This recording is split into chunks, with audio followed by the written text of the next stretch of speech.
Good morning दोस्तों। Hello and welcome back to the YouTube channel biking and hiking. मेरा नाम है शुभम और आपका एडवेंचर की दुनिया में स्वागत है। तो आज है हमारी हम्पी ट्रिप का तीसरा दिन और आज हम निकल पड़े हैं हम्पी को एक्सप्लोर करने के लिए। हमारे होमस्टे के हॉल में ही ओनर ने एक बड़ा सा हम्पी का मैप लगाया हुआ था। हमने पहले उस मैप को अच्छे से स्टडी किया, ज़रूरी तैयारी की और निकल पड़े हम्पी घूमने के लिए। हमने रितेश की ही बाइक ली और दोनों एक ही गाड़ी पर निकल पड़े हैं क्योंकि भाई दो गाड़ियों का पेट्रोल क्यों ही वेस्ट करना। रास्ते में हमें एक सुंदर सी झील दिखी, फिर हरे भरे खेत नज़र आए जिनमें बहुत सारे नारियल के पेड़ लगे हुए थे और फिर एक गन्नों से लदी बैलगाड़ी दिखी तो मन ही खुश हो गया। अब चूँकि हम जल्दी ही निकल पड़े थे, भूख लगनी तो लाजमी थी, तो एक मस्त मसाला डोसा खाया। आगे बढ़ते ही एक सुंदर पत्थरों से बना गेट मिला, जैसे वो हमें अंदर बुला रहा हो। उस गेट से अंदर जाते ही कुछ ही देर में हम पहुंच गए आज के हमारी पहले डेस्टिनेशन गज्जल मंडपम। अभी अपन पहुंचे हैं गज्जल मंडपम में। तो ये एक लोकेशन पर अगर आप पहुंचते हो तो यहाँ पे आपको 3-4 साइट्स देखने मिलेंगी। एक है गज्जल मंडपम, एक है महामंडपम जहाँ पे अभी हम जा रहे हैं, एक विजय विट्ठल टेम्पल भी है। तो शायद ये जो महामंडपम है वो विजय विट्ठल टेम्पल में ही है। तो you guys must have heard about that musical pillars. तो अभी हम जहाँ जा रहे हैं वो वही है। तो सीन ये होता है कि अगर आप यहाँ पे पहुँचते हो तो यहाँ से अराउंड 900 मीटर्स तक वो टेम्पल है, ठीक है। तो उसके लिए दो ऑप्शंस है, या तो आप पैदल चल के जाओ या फिर जो बैटरी ऑपरेटेड व्हीकल्स रहते हैं ना, वो है 20 रुपीज़ टिकट लेते हैं जाने आने का। हमने पैदल जाने का इसलिए डिसीजन लिया क्योंकि वो जो लाइन थी बहुत ज़्यादा लंबी थी, तो जब तक वो हमारा नंबर आ जाता था हम वहाँ पे पहुँच जाते थे। विट्ठल मंदिर की ओर जा ही रहे थे कि रास्ते के दोनों ओर हमें पत्थर के खंभे नजर आए। गाइड ने हमें बताया कि उस समय का मार्केट हुआ करता था जहाँ पर मुख्य रूप से पर्शियन, अरेबियन और पुर्तगीज़ घोड़े खरीदे और बेचे जाते थे। यहाँ पे आने के लिए आपको 40 रुपीज़ पर हेड का एंट्री चार्जेस है। जो गाड़ी का 20 रुपीज़ चार्जेस था वो तो मैंने बता ही दिया था। रोम के यात्रियों ने अपनी किताबों में लिखा है कि विजयनगर उस समय रोम से भी 10 गुना ज़्यादा समृद्ध था। सोचिए उस ज़माने में ये जगह कितनी भव्य और अंतर्राष्ट्रीय व्यापार का केंद्र रही होगी। थोड़ी ही देर पैदल चलने के बाद हमारा स्वागत किया विट्ठल मंदिर के भव्य प्रवेश द्वार ने। ये दरवाज़ा दूर से देखने में ऐसा लगता है जैसे कोई बैल का सिर हमें देख रहा हो। दरअसल इसके ऊपरी हिस्से में जो तो प्रोजेक्शंस है वो बिल्कुल बैल के सिंघों जैसे दिखाई देते हैं, जो शायद नंदी या शक्ति के प्रतीक के रूप में बनाए गए हों। विट्ठल मंदिर के प्रवेश द्वार से अंदर कदम रखते ही सबसे पहले जो चीज़ आपका ध्यान खींचती है वो है प्रसिद्ध स्टोन चैरियट। यह वही स्टोन चैरियट है जिसे आप 50 रुपये के नोट पर भी देख सकते हैं। इतना सुंदर, बारीक नक्काशीदार और एक ही पत्थर से तराशा गया यह रथ वास्तुकला का एक अद्भुत नमूना है। इस रथ के अंदर गरुड़ की एक मूर्ति स्थापित की गई है। गरुड़ भगवान विष्णु के वाहन माने जाते हैं और चूंकि यह मंदिर भगवान विष्णु के ही विट्ठल रूप को समर्पित है, इसलिए गरुड़ की उपस्थिति एकदम सटीक लगती है। अब हम पहुंच चुके हैं विट्ठल मंदिर के सबसे खास हिस्से यानी कि महामंडपम में। ये वही स्थान है जहां भक्ति, कला और वास्तुकला तीनों का अद्भुत संगम देखने को मिलता है। इस मंडप को 56 पत्थरों के स्तंभों पर खड़ा किया गया है, लेकिन ये कोई साधारण स्तंभ नहीं है। इन्हें म्यूजिकल पिलर्स कहा जाता है। कहा जाता है कि जब इन स्तंभों को हल्के से थपथपाया जाता था तो ये सप्त सुरों में अलग अलग ध्वनियाँ उत्पन्न करते थे। हालांकि आज ये स्तंभ संरक्षित है और इन्हें बजाना मना है, लेकिन इनकी रचना ही अपने आप में एक चमत्कार है। उसके बाद इसके पीछे है वो है आई थिंक जो मेन गर्भगृह बोलते हैं ना, जिसमें विट्ठल और रुक्मिणी की मूर्ति थी। तो ऐसा कहा जाता है कि यहाँ की मूर्तियाँ उठा के अपन अपने इधर जो पंढरपुर विट्ठल रुक्मिणी का जो है ना वहाँ ले गए करके। अभी अपन आए हैं गर्भगृह के अंदर। तो ये पूरा डार्क है यहाँ पे। तो यहाँ पे क्या होता था, जो रॉयल फैमिली रहती थी ना वो यहाँ से परिक्रमा करते थे। अपन मतलब वो जो है ना वहाँ से एंट्री करते थे और यहाँ से उधर जाते थे। तो यहाँ देखो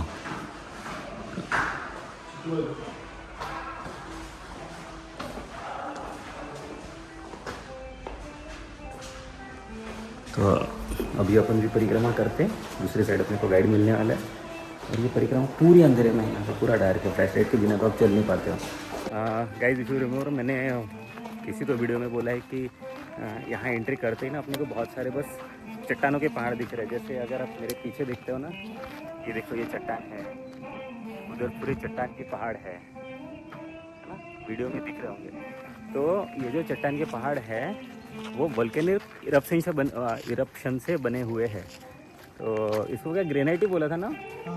हाँ। तो ये जितना भी यहाँ पे हम्पी में आपको कंस्ट्रक्शंस दिखेंगे ना, वो सारे उन्हीं पत्थरों से बने हुए हैं। तो अपन ने वो पीछे हम्पी तो देख लिया। अब यहाँ पे वो बोला कि यहाँ पे तुंगभद्रा नदी है और उसका कुछ पुराना ब्रिज एंड ऑल है, तो वो देखने जा रहे हैं अपन अभी। और एक चीज़ बताने की रह गई कि अगर आप हम्पी घूमने के लिए, हम अभी फेब में आए हैं, आप अगर फरवरी के बाद समर में वगैरह आते हो ना, तो it is must to carry a water bottle, a hat या फिर अम्ब्रेला, क्योंकि यहाँ पे धूप बहुत ही ज़्यादा, ऐसा ह्यूमिड जैसा वेदर है, थोड़ा गरम गरम और थोड़ा सा चिपचिपा सा। ठीक है, अब हमारे पास ऑप्शन नहीं है तो अरे बाप रे, ये देखिए एक चीज़ दिखा दो, चलती चलती ये दिखा, I was about to step on that. अभी बहुत सारा वैसा है ये। और एक तो ठीक है, ये है तुंगभद्रा नदी, और ये जो आपको पिलर्स खड़े दिख रहे हैं ना, ये वो उस ज़माने का ब्रिज बना हुआ था। और ये पहाड़ चट्टान वाले जो वोल्केनिक इरप्शन से बने हुए हैं। ये तो कोई मंदिर है। अब मैं आपको दिखाता हूँ हम्पी की सबसे पवित्र और ऐतिहासिक जगह अंजनाद्री हिल्स। यहाँ न सिर्फ प्राकृतिक रूप से खूबसूरत है, बल्कि इसका संबंध रामायण काल से भी है।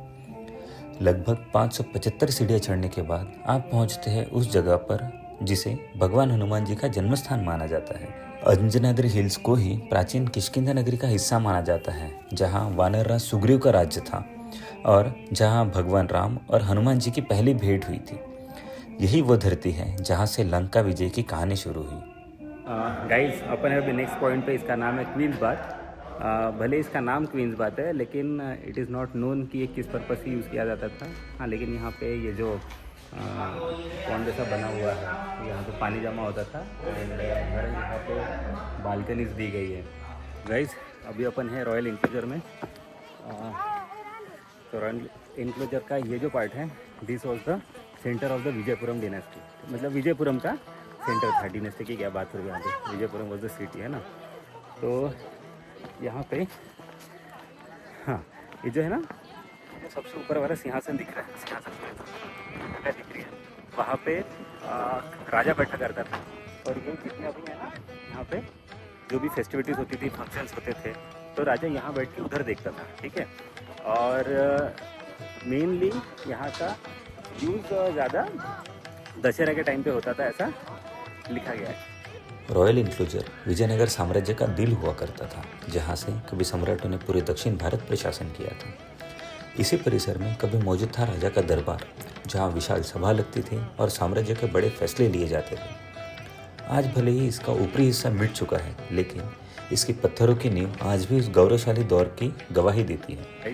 करंटली अपन है रॉयल इंक्लोजर के ब्लैक स्टोन पुष्करनी, इस मोन्यूमेंट का नाम है, मोन्यूमेंट के इस चीज़ का नाम है। तो ऐसा कहा जाता है कि ये जो भी पुष्करनी है ना, वो पूरी ब्लैक स्टोन से बनी हुई है, और जिस स्टोन से बनी हुई है वो विजयनगर के आसपास सराउंडिंग एरियाज में नहीं मिलती है। तो ऐसा कंक्लूड किया जाता है कि ये जो स्टोन था वो कहीं से लाया गया है। ठीक है, और आप उधर के स्टेप्स वगैरह देखते हो तो वो प्रॉपरली सिमेट्रिक तरीके से बनाई गई है, तो इट लुक्स वेरी सुंदर, है ना। तो गाइज, अभी अपन है हजारामा टेम्पल में। Hazarama temple was build in the I think 14th century में। तो ये जो टेम्पल है, यहाँ पे रामायण में पूरा इस पर इंक्रेव किया गया है। जैसे ये एक राम है, एक लक्ष्मण है, ठीक है, ऐसा अपन डिपिक्ट कर पा रहे हैं। बाकी तो जो भी कार्विंग्स होंगी उसमें पूरी रामायण यहाँ पे लिखी गई है। ठीक है, और यहाँ पे राम जो विष्णु के एक वन ऑफ द अवतार से 12 अवतारों में से एक थे। तो this temple is dedicated to Vishnu in the form of Rama. ठीक है, तो बस ये देखते हैं अभी यहाँ पे जो भी इनक्रेव किया गया ना, इतना सुंदर है। और आप पूरे टेम्पल के इससे अलग ये 4 पिलर्स आपको देखने पड़ेंगे। देखो, पूरे ब्लैक पिलर्स, विच शोज़ कि ये लोकल नहीं है, कहीं और से मंगा के यहाँ पे बनाए गए हैं। ठीक है, और आपको नई नई चीज़ें, इंटरेस्टिंग चीज़ें दिखाता रहूँगा मैं। Stay tuned. अब हम आ गए हैं हम्पी की सबसे खूबसूरत और ख़ास संरचनाओं में से एक, लोटस महल। इसकी बनावट को ध्यान से देखिए। ऊपर की ओर उठते हुए गुंबद कमल के फूल की पंखुड़ियों की तरह दिखते हैं। इसी वजह से इसे लोटस महल नाम मिला। यह इमारत एक शानदार इंडो इस्लामिक आर्किटेक्चर का उदाहरण है, जहां हिंदू शैली की जटिल नक्काशी और इस्लामिक शैली के मेहराबें और गुंबद एक साथ देखने को मिलती है। और ये जो आपको यहाँ पे ये जो प्लेटफॉर्म दिख रहा है वो है क्वींस पैलेस का बेसमेंट। पहले ऊंचा पूरा महल हुआ करता था, लेकिन अभी ओवर पीरियड ऑफ टाइम पूरा ढांचा गिर गया और सिर्फ नीचे प्लेटफॉर्म बचा है। नेक्स्ट मोन्यूमेंट अपन देखने आए हैं वो है इंडो इस्लामिक हाथियों का तबेला, जिसको एलिफेंट स्टेपल भी बोलते हैं। तो कहा जाता है कि इसमें जो राजकीय क्या बोलते हैं एलिफेंट रहते थे, मोस्ट सबसे ज़्यादा इंपॉर्टेंट वाले एलिफेंट जो राजा महाराजा यूज़ करते थे, उनको यहाँ पे पार्क किया जाता था, इनको यहाँ पे रखा जाता था। ये पूरा इंडो इस्लामिक आर्किटेक्चर से बना हुआ है। इसके ऊपर ये देखोगे तो यहाँ पे ये 2 स्टोरी ये है एंट्रेंस है। वहाँ पे जाने के लिए वहाँ से 2 सीढ़ियाँ ऊपर जाने के लिए उन्होंने दिखाई गई है। तो ये ऐसे 8 डोर्स है यहाँ पे। तो this is one of the doors. ऐसे 8 हाथी, 8 राजकीय हाथी यहाँ पे रहते थे। तो गाइज अभी अपन पहुँचे हैं अंडरग्राउंड शिवा टेम्पल। इस टेम्पल को प्रसन्ना वीरोग्रह टेम्पल भी बोलते हैं। मैं एक बार आपको दिखा देता हूँ। ये रहा। यह मंदिर ज़मीन के नीचे बना हुआ है और यही इसे बाकी मंदिरों से एकदम अलग बनाता है। पत्थर के स्तंभों से बना यह गर्भगृह एक गहरी शांत ऊर्जा से भरा महसूस होता है। मंदिर के अंदर स्थित है भगवान शिव का लिंग रूप, जो अक्सर पानी में डूबा हुआ रहता है। शायद इसी वजह से ये मंदिर साल भर ठंडा और रहस्यमय बना रहता है। यहाँ ज़्यादा भीड़ नहीं होती, लेकिन जो भी आता है वो इस जगह की ज्ञानात्मक ऊर्जा को ज़रूर महसूस करता है। यह है कड़लेकालु नरसिम्हा, भगवान विष्णु का उग्र रूप, जहाँ वो आधे मानव और आधे सिंह के रूप में दिखाई देते हैं। यह 22 फीट ऊंची मूर्ति चट्टान को काट कर बनाई गई है और हम्पी की सबसे विशाल मूर्तियों में से एक है। इनकी मुद्रा ध्यान में लीन है और पीछे शेषनाग की छाया, जो उन्हें उग्रता में भी शांति से भर देती है। बिल्कुल पास में ही स्थित है बड़ा शिवलिंग, जिसे बड़ा विलिंगा कहा जाता है।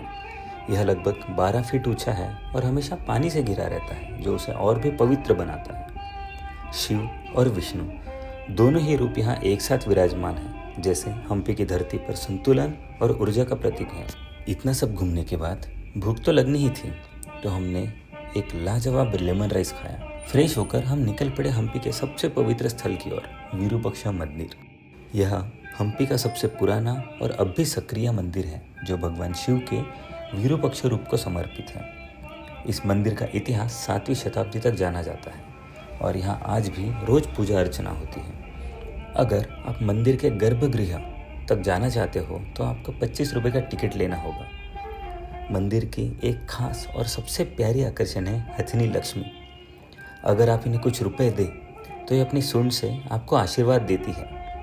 और सबसे कमाल की बात है, मंदिर के अंदर एक अंधेरा कमरा है, जहाँ से आप मंदिर के मुख्य गेट का इन्वर्टेड रिफ्लेक्शन देख सकते हो, बिना किसी दर्पण या तकनीक के। विरूपाक्ष मंदिर सिर्फ एक मंदिर नहीं, बल्कि ये एक जीवित विरासत है, जहाँ इतिहास, विज्ञान और श्रद्धा तीनों एक साथ खड़े हैं। करंट अपडेट ये है कि अपना हम्पी घूम के हो गया है।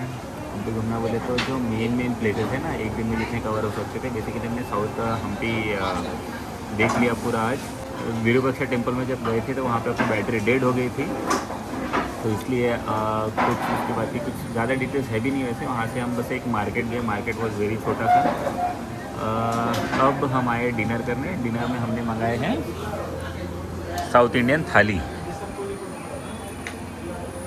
तो साउथ इंडियन थाली में अभी 2-3 टाइप की सब्जियां है, सांभर है, ठीक है, पापड़ है, राइस है, ये खाते हैं and will call it a day. कल सुबह अपने को सोलापुर के लिए निकलना है, तो बस ये खाना खाते हैं। Good night.